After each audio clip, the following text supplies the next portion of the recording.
आप कितने सुंदर दिखते हो। और वहीं पर दोस्तों एक शोध के अनुसार आपका हस्ताक्षर आपके आत्मविश्वास से पूरी तरह जुड़ा रहता है। जितना बड़ा आपका हस्ताक्षर होगा आपका कॉन्फिडेंस उतना ही अधिक होता है। तो दोस्तों क्या आप ऐसी साइकोलॉजी सीखना चाहते हो जो आपके जीवन में हर एक कदम पर आपके काम आने वाली है। जैसे जैसे आप वीडियो में आगे बढ़ते जाओगे गारंटी है आप कहोगे कि यह तो हमारी रियल लाइफ में होता है।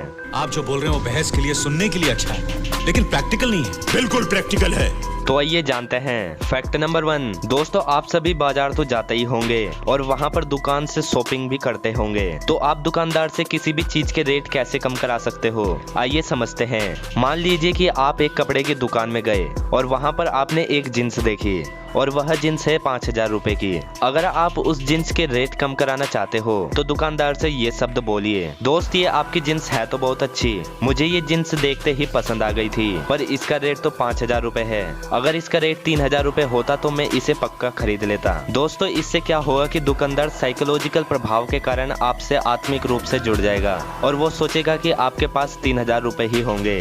और दोस्तों अगर दुकानदार को 3,000 रुपए में जींस को बेचकर कुछ थोड़ा भी मुनाफा होगा तो वो आपको उस जींस को 3,000 रुपए में ही दे देगा। दोस्तों कभी इस फैक्ट को ट्राई करके जरूर देखेगा।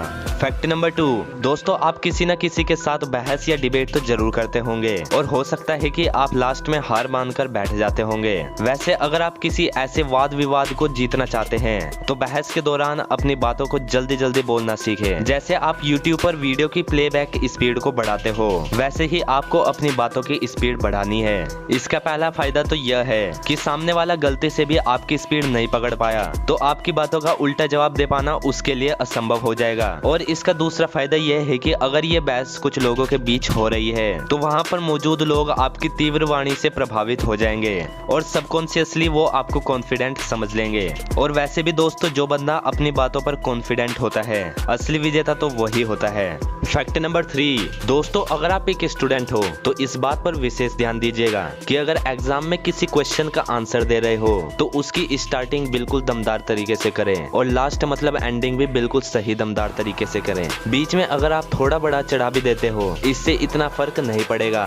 इस फैक्ट को मैथ्स के क्वेश्चन में मत लगा देना नहीं तो नंबर 0 हो जाएंगे। ये फैक्ट काम करेगा हिस्ट्री या फिर सोशल स्टडीज जैसे सब्जेक्ट पर जिसमें आपको लॉन्ग क्वेश्चन लिखने होते हैं। और एक बात और, अगर आप कोई स्पीच दे रहे हो और अगर आपने स्टार्टिंग दमदार कर दी और एंड भी दमदार कर दिया तो आप स्पीच कंपटीशन जीत जाओगे। क्यों दोस्तों, है ना ये अमेजिंग? कभी इस फैक्ट को ट्राई जरूर कीजिएगा। Fact number 4। दोस्तों अगर आपका अपनी पत्नी, मम्मी पापा, दोस्त या फिर भाई बहन किसी से भी आर्गुमेंट हो गया है, मतलब कि विवाद, झगड़ा, बहस, आप इसे कुछ भी कह सकते हो और उसमें आपका पॉइंट कमजोर है तो इस कंडीशन में आपके पास 3 ऑप्शन है। या तो आप बंदर बनकर सुनते रहो या फिर सॉरी सॉरी बोलते रहो और एक तरीका और भी है जिससे आप सॉरी बोले बगैर झगड़े को खत्म कर सकते हो, वो आपको किसी ने नहीं बताया होगा। और दोस्तों अगर ये आर्ग्यूमेंट आपकी पत्नी के साथ हो रहा है तो वो तीसरा तरीका यह है कि आप अपनी पत्नी को बोलो, यार आपने ये साड़ी आज कितने दिन बाद पहनी है, ये तो बहुत ही गजब लग रही है, बस झगड़ा खत्म। बाकी आप लोग समझदार हो। यही तरीका दोस्तों के साथ भी चलता है। जैसे किसी बात को लेकर आपका दोस्त आपको सुना रहा है तो उसे बोलो कि यार आपने उस दिन उस आदमी के साथ क्या बहस की थी, उसकी तो आपने बोलती ही बंद कर दी। बस इतना सुनते ही वो सारे झगड़े भुला देगा। बस आपका कहने का तरीका सही और प्रभावी होना चाहिए। दोस्तों अगर आपकी आर्गुमेंट मम्मी पापा, भाई बहन, पति या दोस्त इनमें से किसी के साथ भी होती है